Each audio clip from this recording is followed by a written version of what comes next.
Smooth operations on the first day of restoration of quarantine travel between Hong Kong and the mainland. The resumption of turbojet service between Hong Kong and Macau. And many Chinese nationals fly back home from overseas as control measures are lifted.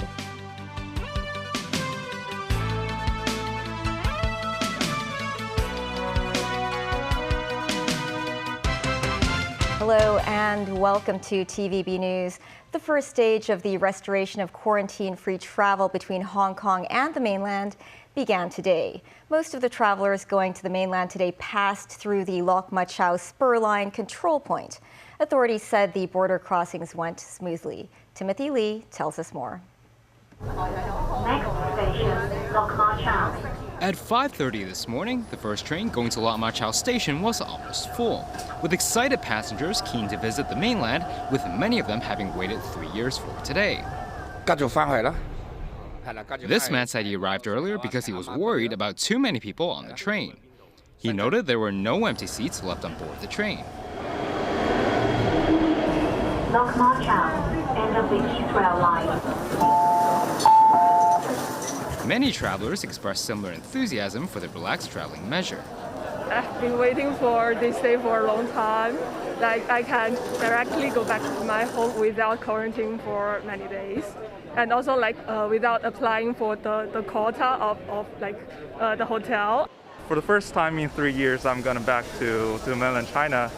And for the last time I went back to China, and I have to get 14 days of quarantine, so it's a tough journey. So this time it's really relaxing. Ronald, who has not seen his spouse on the mainland since 2019, was among today's crowds. First of all, to see my wife after 3 years, then also for my business, which is still in Guangzhou. So everything's good. Hopefully this year will be very good for everybody. I'm not worried about it. I'm vaccinated, fully vaccinated.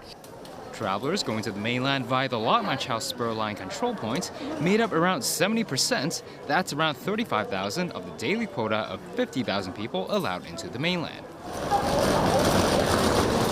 Travelers could choose to use the self-service kiosk to save time. Responding to the surge in travelers, the Immigration Department has boosted its manpower and arranged separate queues for Hong Kong residents and tourists from the mainland at the checkpoint. With thousands of people traveling between the mainland and the city via Lok Ma Chau station today, the MTR said it has deployed an additional 300 staff to handle the people flow at the station. Travelers are also reminded to prepare a negative PCR test result within 48 hours before crossing the border. Timothy Lee, TVB News. Chief Executive John Lee visited the Lok Ma Chau spur line control point this morning to monitor the first day of the resumption of quarantine-free border travel. He said he was pleased with the operations, and he added that authorities would closely monitor the situation to see if a review of the quota would be needed. Mimosa Ngai reports.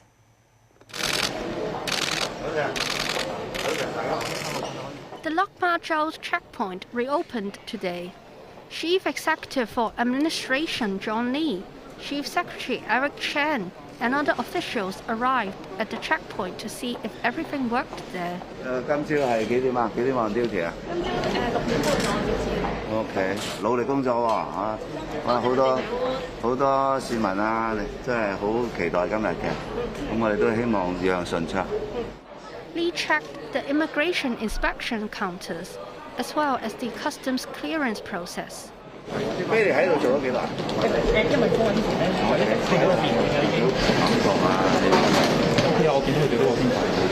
Lee also chatted with some travelers.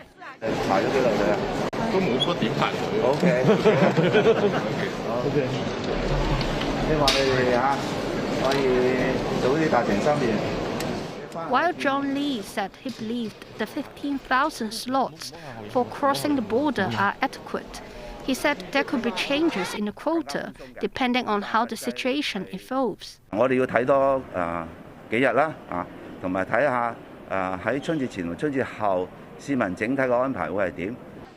Though some residents hailed the border reopening, Others are concerned about the COVID situation across the border. After the long wait, I think it's a step in the right direction, to open up more Hong Kong. From what I understand, the COVID situation risk is still very high in mainland China, so I don't have any plans to visit mainland anytime soon. Chief Executive John Lee said the quota is still not fully booked for the few days leading up to the Lunar New Year, which is the peak period. The MTR said it has increased the frequency of trains to the border to satisfy the demand. Mimosa Nai, TVB News. Besides Lok Ma Chau, several other channels are available for traveling to the mainland. Timothy Lee again. Even before daybreak, people were already waiting at the Shenzhen Bayport, which has a quota of 10,000 per day at the first stage of border reopening. Many travelers were going to the mainland to visit family. Some encountered difficulties when filling in health information using an app, which is part of the procedure. But most were happy to travel. The entire process of going through various authorities took about 1 hour and 10 minutes.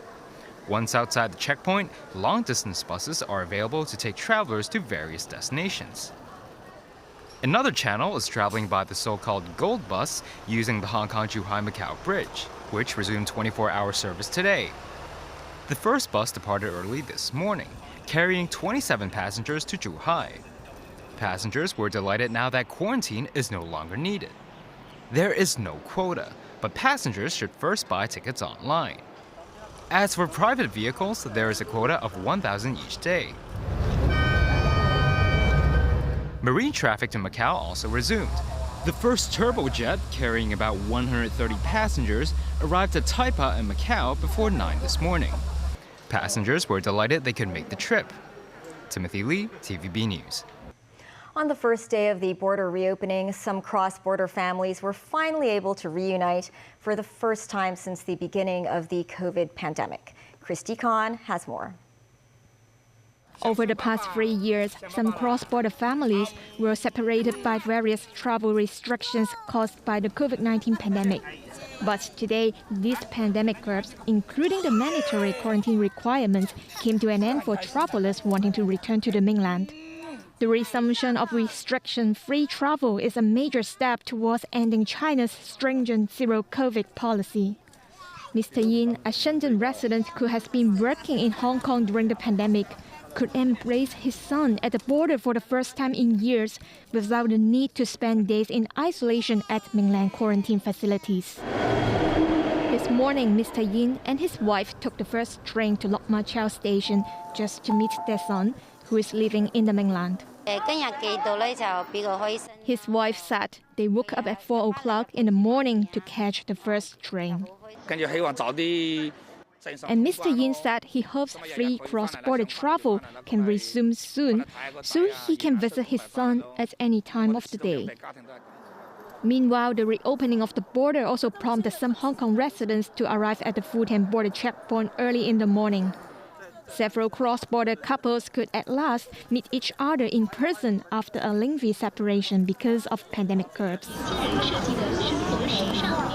Some retailers in Shenzhen were excited by the reopening of the border, like this woman.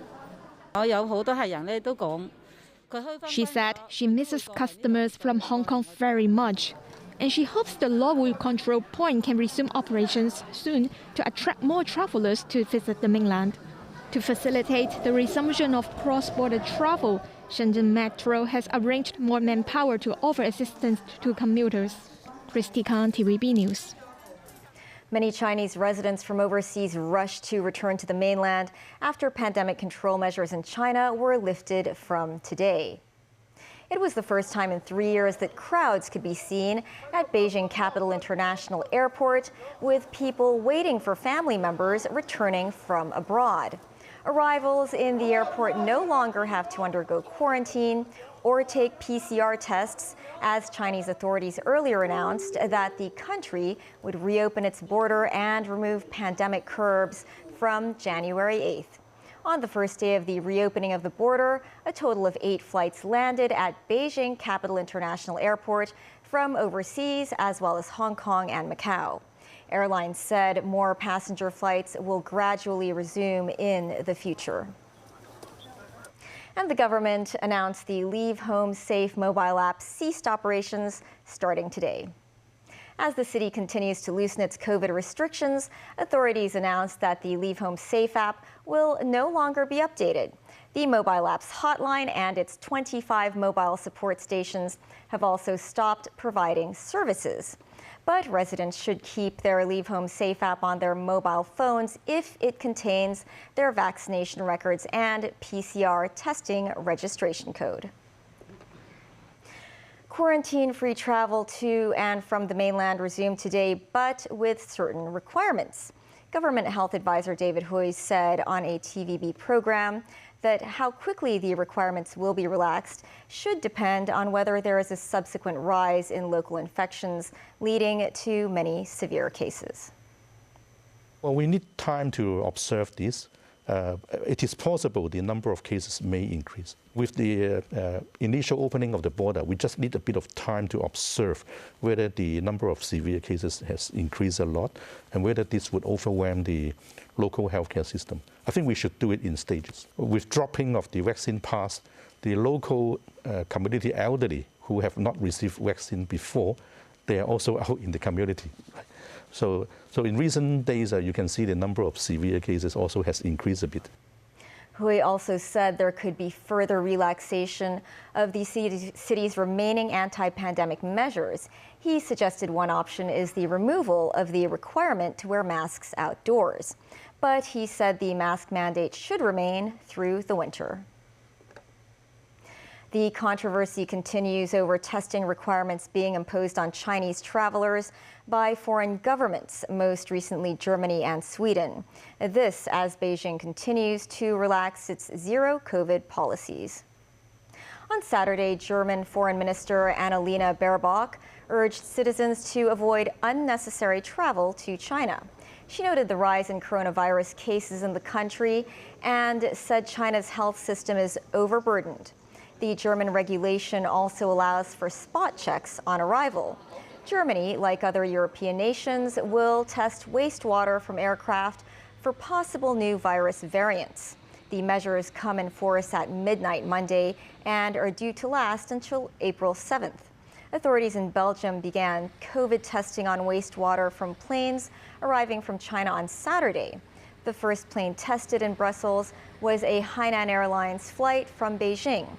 A Chinese government spokesperson says the testing requirements aren't science-based and has threatened unspecified countermeasures. And still ahead, fighting in Ukraine as Russia ends a unilateral ceasefire. 2 subway trains collide in Mexico City, leaving 1 dead and almost 60 injured. And a sinking Indian town in the Himalayas.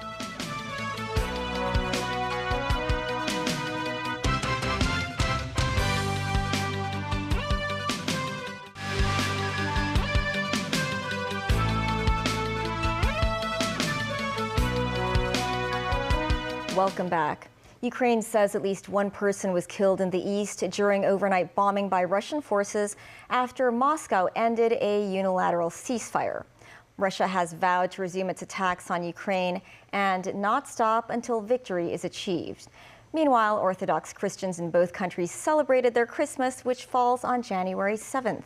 Nazvi Karim reports.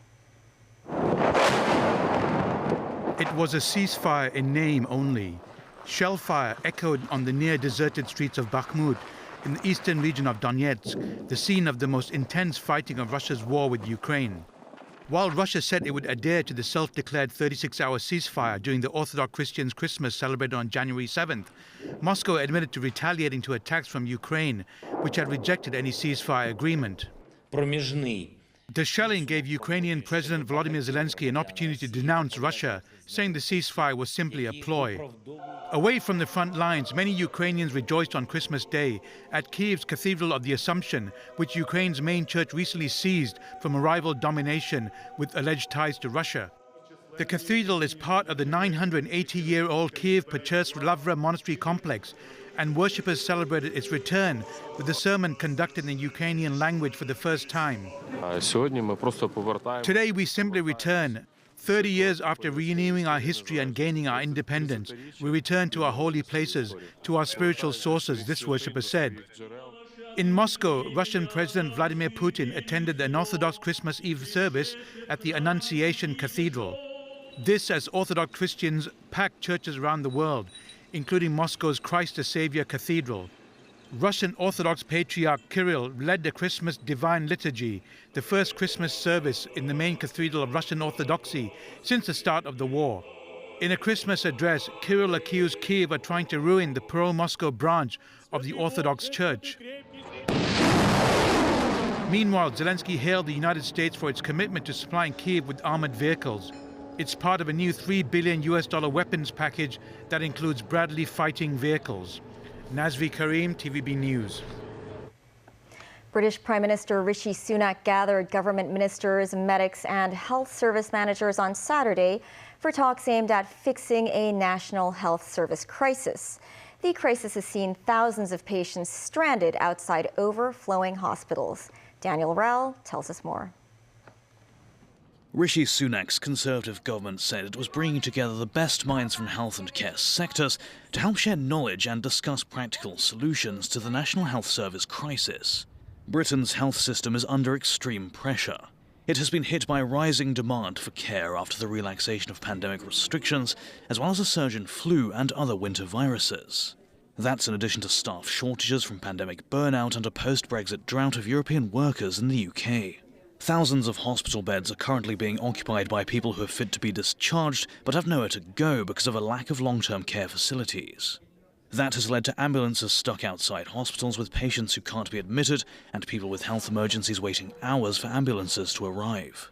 A cost of living crisis fueled by soaring food and energy bills has left some health workers struggling to make ends meet.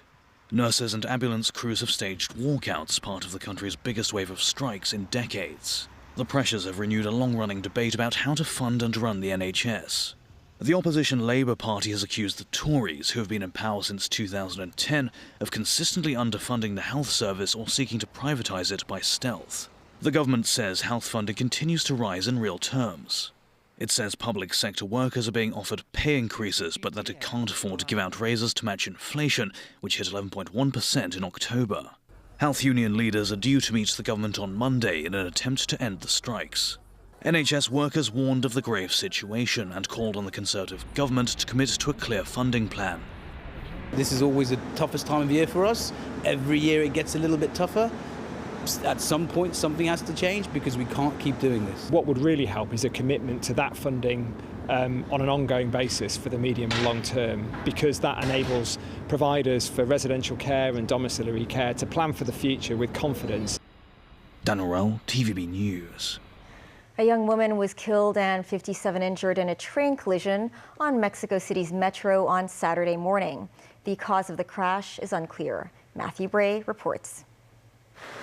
The accident happened on Line 3 of the Mexican capital's metro system on Saturday morning at 9:21 a.m.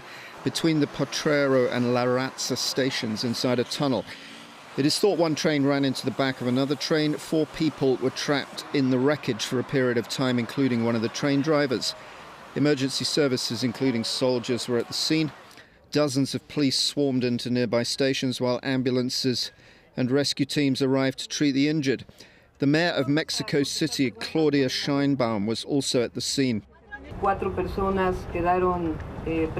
people were trapped and it took some time to rescue them, she said. The driver of the train is the most seriously hurt. 57 people were injured, mostly with minor injuries, but unfortunately one person died. But the mayor did not specify why the accident had occurred.